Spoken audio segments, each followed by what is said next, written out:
అహో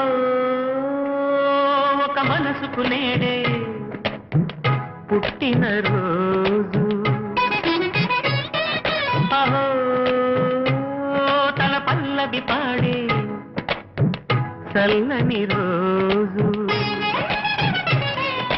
ఇదే ఇదే స్వరాల కానుక, మరో వసంత గీతిక జనించు రోజు.